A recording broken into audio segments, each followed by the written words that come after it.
Assalamualaikum dan salam satu Malaysia. Hari ini saya akan membincangkan apa yang dikatakan dengan candlestick. Candlestick pada asasnya adalah OHLC. Apa itu OHLC? Di mana O merupakan open, H adalah high ataupun puncak tertinggi yang pernah dicapai, kemudian low iaitu puncak terendah yang pernah dicapai, kemudian close di mana candlestick itu ditutup. Sekiranya close berada di atas open macam ni, close open dekat bawah dan close ada di atas, bermakna candlestick tersebut adalah candlestick bullish ataupun candlestick menaik. Jangan terpengaruh pada warna sebab warna ni kita boleh setting sebenarnya. Kalau kita nak warna pink ke, nak warna purple ke, kita memang boleh letak. Jadi dia punya guideline dia adalah di mana kedudukan close dan di mana kedudukan open. Kalau open berada di atas dan close berada di bawah, seperti yang merah ni, open di atas dan close di bawah, bermaksud dia adalah candlestick menurun ataupun bearish. Okey, kalau kita tengok satu-satu apa yang berlaku sebenarnya pada candlestick yang warna hijau ni.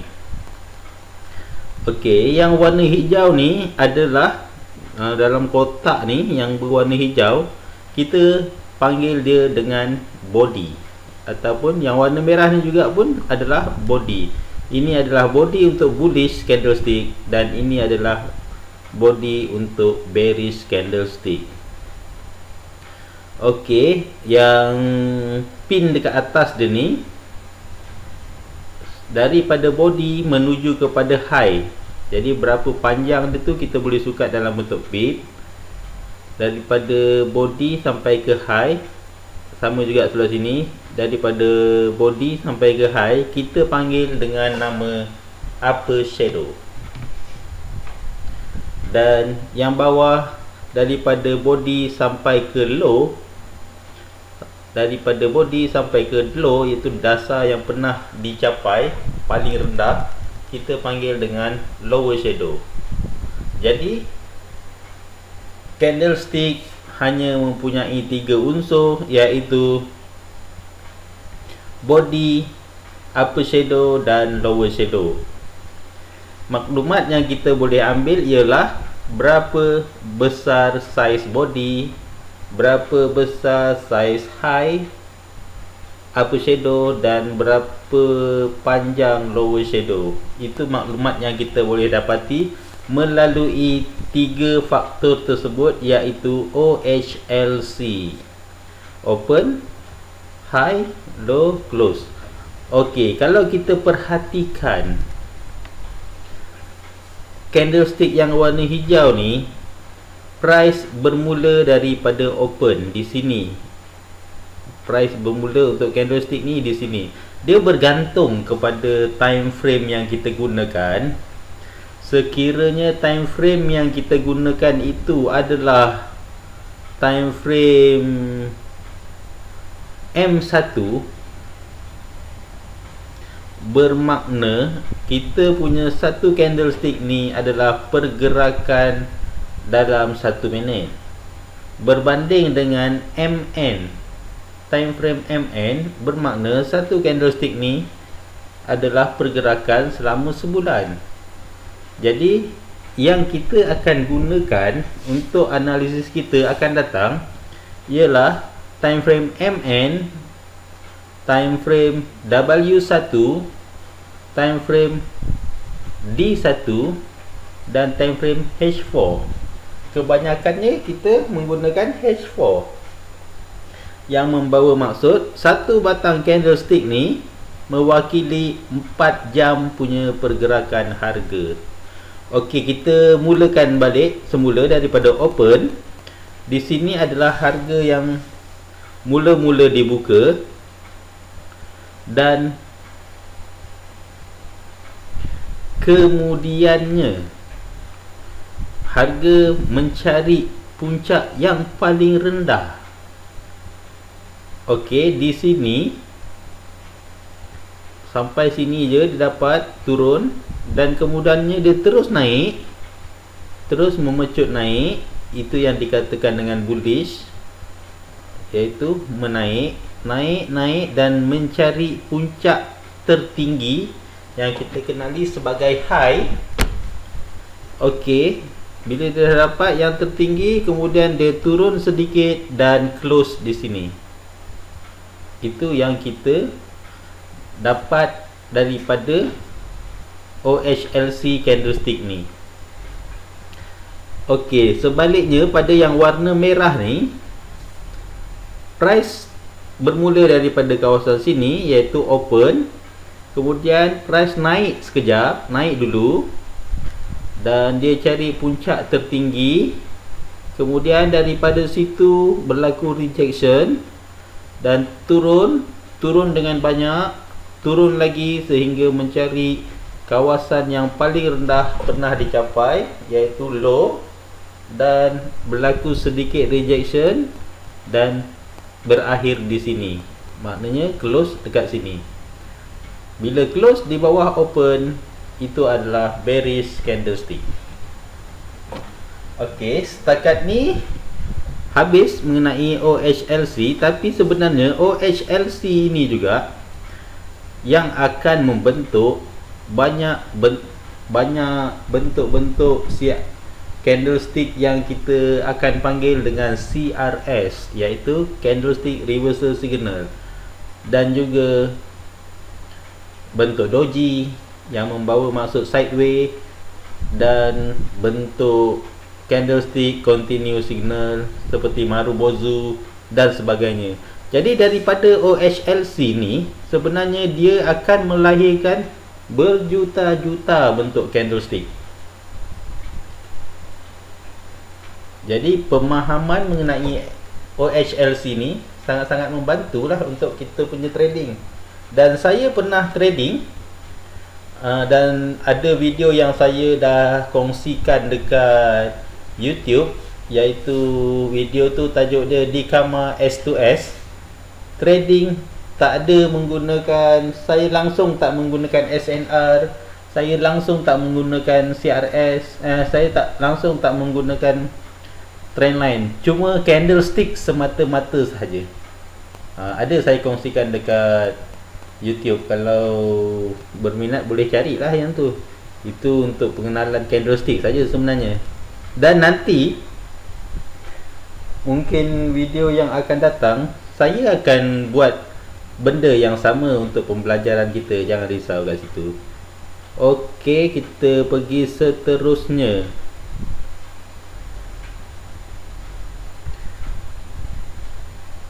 Candlestick reversal signal.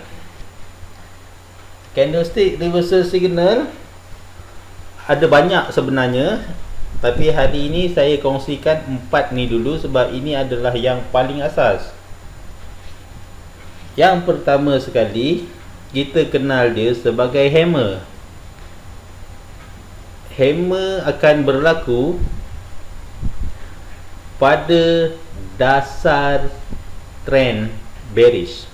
Okey, kita tengok ini bearish punya trend, turun ke bawah, daripada atas turun ke bawah, kita kenali sebagai trend bearish ataupun downtrend.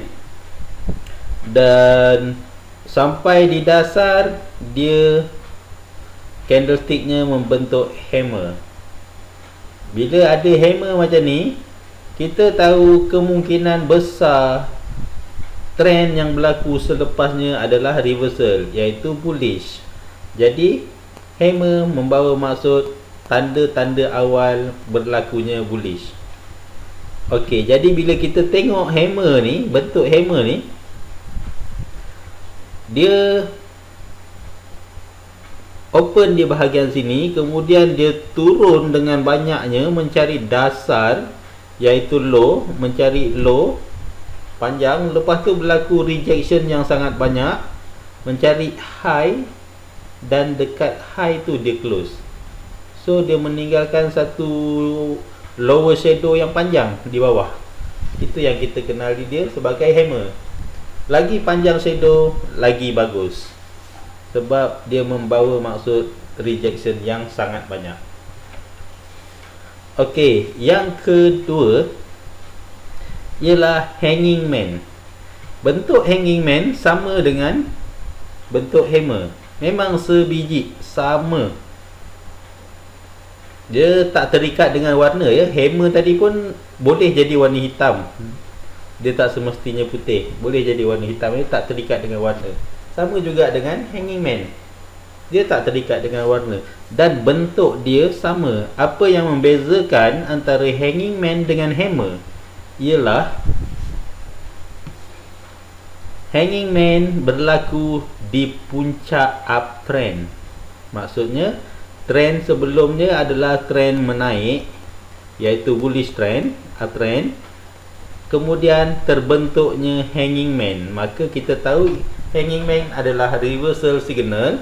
Jadi uptrend itu akan reverse kepada bearish.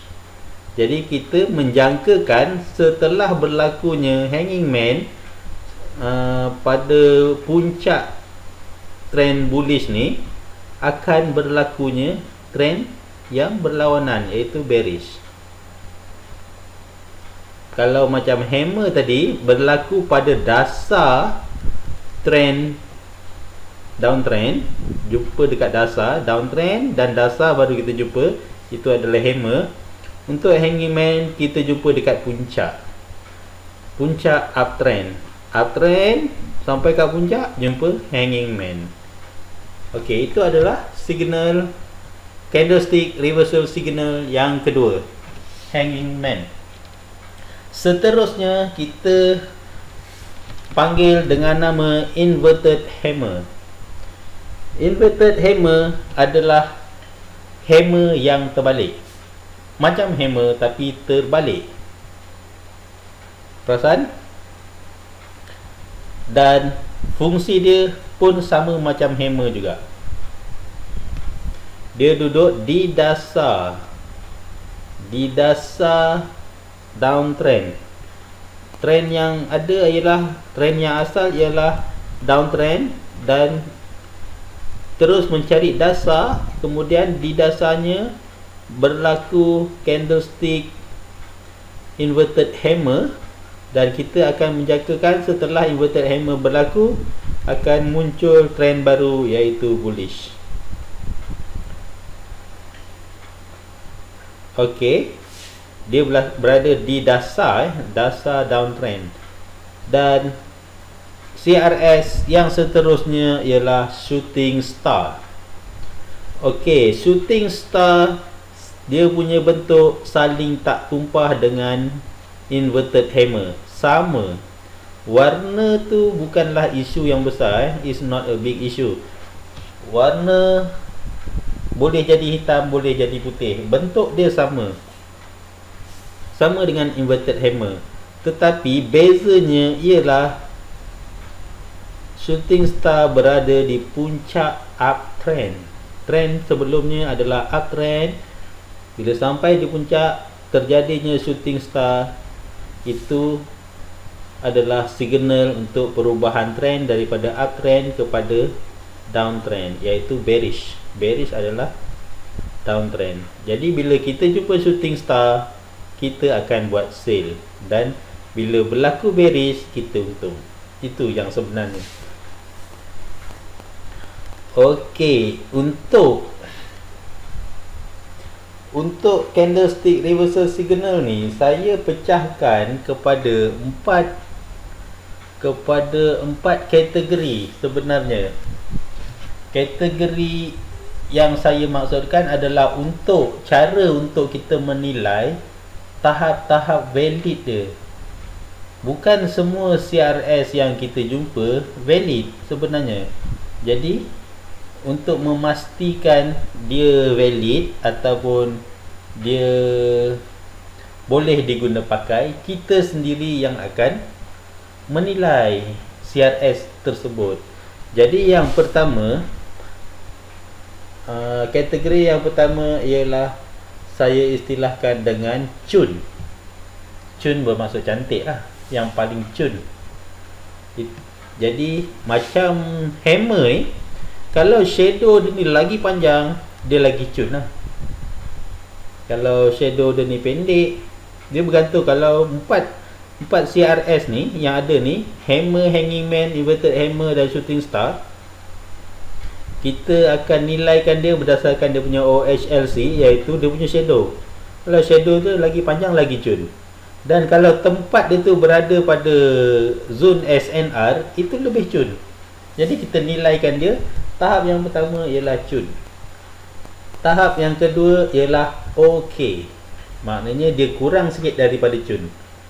Dia OK, boleh diguna pakai, bergantung pada situasi. Jadi mungkin kalau macam ni, OK, ni yang ni cun lah kan, yang macam ni cun lah. Kalau misal kata dia kurang sikit, pendek sikit dia punya shadow, macam tu, dia dah jadi OK je lah. Dia tak sampai tahap cun, tapi dia OK.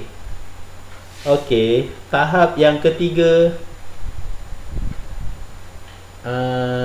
adalah tahap yang lemah. Bermaksud lemah, dia tak cantik, mungkin terlampau pendek dia punya shadow, ataupun dia berada di situasi yang tak sampai lagi pada support dan resistance atau sebagainya lah. Itu adalah kategori CRS yang lemah. Dan tahap yang keempat saya istilahkan sebagai hampir. Bermaksud CRS tu walaupun dia membentuk hammer atau dia membentuk hanging man, inverted hammer atau shooting star sekalipun, tetapi kita tak boleh guna pakai sebab dia kategori hampir. Contoh dia dekat sini, nampak tak shooting star? Dia ada satu trend di sini iaitu bullish, kemudian kita jumpa dengan hanging man di sini. Dan hanging man ni bentuk dia pun tak berapa cantik, shadow dia pun tak panjang, body dia pun besar sikit. Body dia pun lebih kurang 40% daripada keseluruhan candlestick, dan shadow dia 60%. So itu kategori yang hampir. Dan hasil dia nampaklah di sebelahnya sepatutnya berlaku bearish, tapi dia tak bearish, dia terus continue, jadi bullish. Nampak? Okey, jadi ini saya kategorikan sebagai CRS yang hampir, yang kita tak boleh guna pakai walaupun dia adalah CRS, bentuk yang sama. Okey, dekat situ boleh faham. Kalau tak faham, nanti boleh ajukan soalan dekat Facebook dan kita akan bincangkan bersama-sama. Okey, habis tajuk CRS dan OHLC. CRS ni sebenarnya ada banyak lagi. Saya cuma kongsikan 4 ni je dulu. Nanti untuk video yang akan datang saya akan tambah lagi dengan continue signal. Mungkin saya akan masukkan Marubozu, itu pun penting. Okey, saya nak pergi dekat chart supaya kita nampak real, lebih real daripada yang bentuk yang tadi. Okey, di dalam chart, bentuk-bentuk yang disebutkan tadi tidaklah secantik yang kita lukis. Bila kita lukis, mestilah kita lukis yang paling cantik. Tetapi bila di dalam chart, bentuk dia adalah sangat-sangat tak cantik lah. Dan okey, kita tengok dekat sini, paling kiri sini, saya mengandaikan di sebelumnya adalah trend bullish sebab kita tak nampak. Dan kemudian ada satu shooting star. Shooting star ni kalau ikut pada penilaian saya, ini bukanlah satu shooting star yang cun, sebab shadow lebih kurang 50%, body pun lebih kurang 50% daripada keseluruhan. Jadi dia bukanlah cun. Untuk shooting star yang cun, shadow panjang lagi dan body dia lebih kecil. body lebih kurang dalam 20% dan shadow lebih kurang 80%, itu cun. Jadi ini tahap lemah. Boleh tak lemah ke okey lah. Ini tahap okey. Dan hasil dia pun dia berlaku sideway di sini. Dia betul shooting star ni duduk di puncak uptrend, tapi sebab dia tak cun, dia bukan kategori cun, dia berlaku sideway di sini dan akhirnya turun juga. Okey, dekat sini dia tak ada membentuk apa-apa CRS yang saya sebutkan tadi. Dan terus naik dan di sini ada satu shooting star. Perasan shooting star ni kecil je, sangat kecil, body dia kecil dan shadow dia pun tak berapa panjang, tapi kita boleh kategorikan sebagai okey lah. Yang tadi itu mungkin kita kategorikan sebagai lemah sebab dia 50% body dia, shadow pun lebih kurang 50%. Yang ni shadow lebih kurang dalam 70%, 30% body kecil ni. Boleh tak? Ke kecil lagi? 25% lah body lebih kurang shooting star ni. Cuma bezanya dia punya shadow ni tak cukup panjang. Kalau upper shadow ni lagi panjang, lagi valid kan. Dan di sebelah dia pula berlaku hanging man yang sangat cun. Perasan shooting star tadi okey, dan hanging man sebelah dia cun. Kenapa saya cakap cun? Sebab lower shadow dia panjang. Kita nampak dari situ, dan situ kita dapat nilai dia yang dia sangat cun. Dan hasilnya dia turun dengan banyak. Kalau kita sukat penurunan daripada hanging man yang cun tadi tu sampai ke dasar sini 87 pip. Banyak kan? Contoh, saya ambil contoh macam ni. Okey, saya ambil contoh. Okey, macam ni contoh yang saya buat.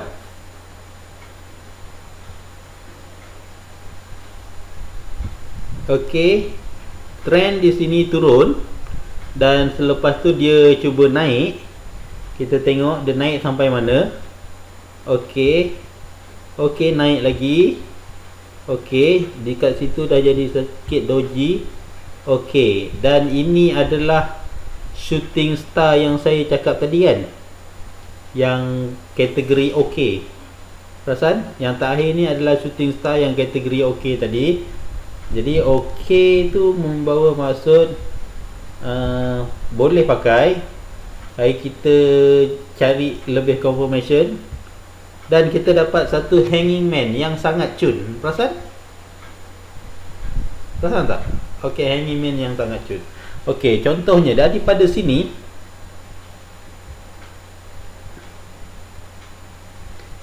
saya tetapkan stop loss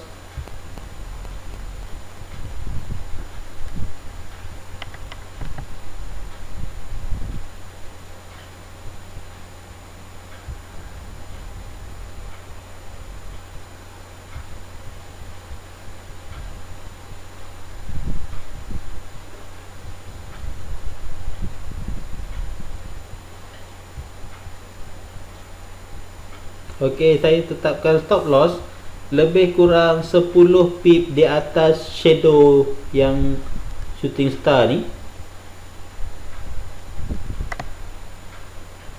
Okey, ini 15, 17. Okey, saya ambil lebih kurang lah 15, 10 hingga 15 pip. Okey, itu stop loss. Bermaksud bila dia sampai situ saya tanggung kerugian lah. Dan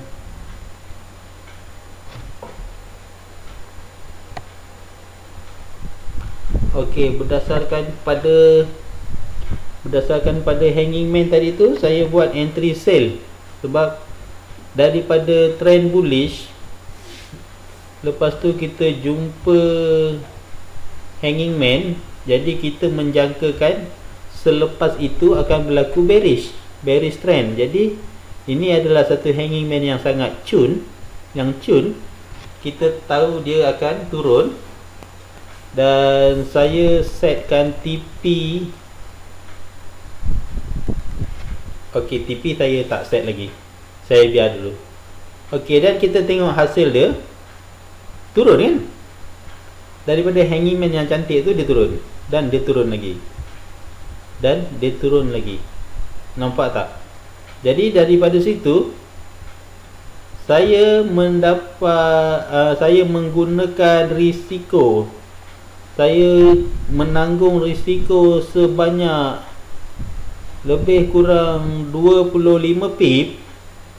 Tetapi saya dah pun untung sebanyak 86 pip.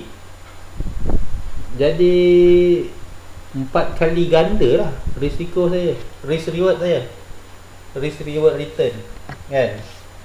Bermaksud 1 nisbah 4, 1 risk dan 4 gain lah. Dan daripada sini saya dah boleh close kalau saya nak close. Betul tak? Itulah kegunaan CRS. Kita mendapatkan profit yang banyak sebab kita dapat entry daripada tempat yang betul, iaitu di puncak, dan kita dapat makan yang bearish selepasnya. Faham tak apa yang saya katakan dengan kategori cun? Okey, jadi yang ni saya tandakan sebagai satu CRS yang cun lah. Hanging man dan sebelahnya adalah shooting star. Shooting star kat sini dan hanging man. Okey, jadi saya teruskan. Itu satu contoh lah. Okey, dekat sini dia berlaku apa ni? Inverted hammer. Betul tak? Tapi tak berapa cun. Sampai dekat dasar dia jadi satu kecil, tapi tak cun sangat lah. Dan tapi dia boleh naik juga sikit. Dan dekat sini dia jadi shooting star, tapi kecil, tak cun. Ini dah kategori hampir ke apa ni kan, body dengan shadow sama panjang. Dan dia memang turun tapi sikit sangat, tak menjadi apa-apa. Dan dia naik semula, dan sampai sini dia sideways sikit. Kat sini dia ada bentuk yang lebih kurang, pin bar, sini ada hammer, hanging man, sini pun hanging man. Tapi ini kita tak boleh gunakan dia sebagai hanging man ataupun shooting star ke apa ke, sebab dia bukan CRS. Ingat lagi tak? Hanging man dengan shooting star akan berada di puncak. Kalau dekat sini kita terima, tapi kalau dekat sini kita tak terima. Ini bukan dia, ini kawasan sideways. Kalau dia berada di puncak, kita akan ambil dia. Okey, yang ni dekat sini, apa yang berlaku ialah satu hanging man yang kategori okey. Kalau body dia ni lebih kecil, dia lagi cun lah sebenarnya. Tapi ini adalah kategori okey sebab body dia menjangkau 40% dan shadow, keseluruhan shadow adalah 60%. Jadi itu kita kategorikan sebagai okey sahaja. Tapi selepas dia adalah trend bearish yang sangat banyak. Kalau kita perhatikan daripada candlestick ni, close dekat sini okey, dia open dari atas dan dia naik sedikit, lepas tu dia turun menjadi puncak terendah sampai pada ni, dan dia naik balik dan close dekat sini. Betul? Kalau misal kata kita buat entry sale daripada harga close ni dan sampai kepada sini lebih kurang dalam 4 jam, sebab ini time frame H4 4 jam, kita dah dapat untung 85 pip. Tapi kalau kita teruskan hold lagi, kita dapat 155 pip. Banyak kan? Dengan hanya pemahaman satu CRS hanging man sahaja. Sama juga dengan situasi dekat sini. Ini adalah satu shooting star yang okey. Kenapa saya katakan okey? Kenapa saya tak katakan dia sebagai cun? Dia okey sebab dia duduk betul-betul di hujung ataupun di puncak trend bullish. Puncak kan? Ni yang paling tinggi kan? Okey. Dan shadow dia lebih panjang daripada body. Cuma panjang dia tu shadow mungkin 70% ataupun 65% dan body lebih kurang 35%. Jadi dia tahap okey. Kalau body dia ni lebih kurang 25% dan ni 75%, dia jadi cun. Dan hasil dia okey, kita tengok dia punya open high low close. Saya ambil crosshair. Pertama sekali price open kawasan sini. Okey, dia open dan dia mencari puncak terendah, sikit je shadow yang ada dekat bawah ni. Ini dia punya low dan dia mencari puncak tertinggi di sini dan kemudian dia close di sini. Berlaku rejection yang sangat banyak. Seandainya kita buat entry sale daripada harga close di sini secara manual dan kita sampai kepada hammer yang bawah ni, kita berjaya mendapat keuntungan 81 pip. Hebat tak penangan CRS? Jadi itu adalah contoh-contoh CRS yang saya boleh terangkan dan kegunaan dia sekali, serta bagaimana cara untuk saya mendapatkan keuntungan hanya berdasarkan dengan CRS. Okey, jadi untuk CRS kali ni iaitu 4 jenis CRS yang saya tunjukkan: hammer, inverted hammer, shooting star dan hanging man. Saya nak anda semua buat assignment dan lukiskan. Okey, jadi macam ni. Ambil semua satu page yang macam ni dan cari mana satu dia, mana satu hanging man. Contoh dia, okey, yang ni tandakan yang mana yang anda semua jumpa, anda tandakan. Lepas tu anda labelkan dia. Anda labelkan dia sebagai dengan nama dia. Okey, kalau contoh ini adalah hanging man, labelkan dia sebagai hanging man.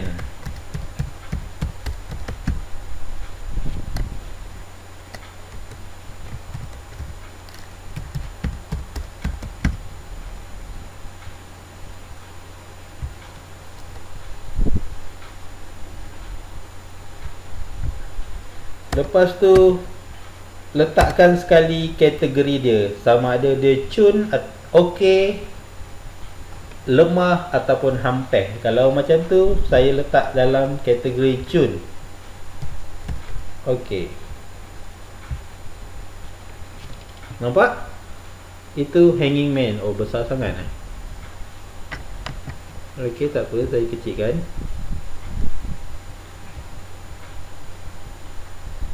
Sepuluh lah, pakai 10. Okey, hanging man, cun. Jadi maksudnya, okey, kalau macam ni saya tak boleh kategorikan dia sebagai cun. Ini bagi saya okey je sebab body dia pun besar. Body dia menjangkau lebih kurang 35% hingga 40% ni kan. Jadi ini saya kategorikan sebagai okey. Jadi benda tu kita cuma menilai sendiri. Yang penting kita dapat menilai dan kita dapat membuat keputusan. Dan keputusan yang kita buat tu yang sebenarnya yang saya nak terapkan dekat sini. Sebab Saya bukan nak condemn ni salah, itu betul, ni salah, bukan itu yang saya maksudkan. Saya nak anda semua berani untuk membuat keputusan. Kalau dalam forex ni kita pandai beranalisis tapi kita tak berani membuat keputusan, itu adalah satu benda yang sangat-sangat rugi. Jadi macam ni, kita tahu ini hanging man, dan keputusan kita, dia ni adalah hanging man tahap apa? Tahap cun, okey, lemah atau hampir. Hanya 4 saja kategori yang saya sebutkan. Kalau macam ni saya dah labelkan sebagai okey.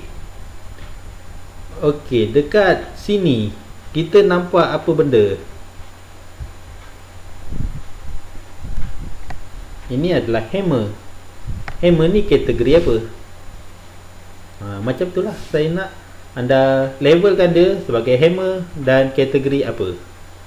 Tapi saya tak nak anda gunakan pair Euro USD. Cari pair lain macam UCAD, GU Great Britain USD, ataupun USD Japanese Yen yang lain selain daripada Euro USD. Itu sebagai assignment anda semua.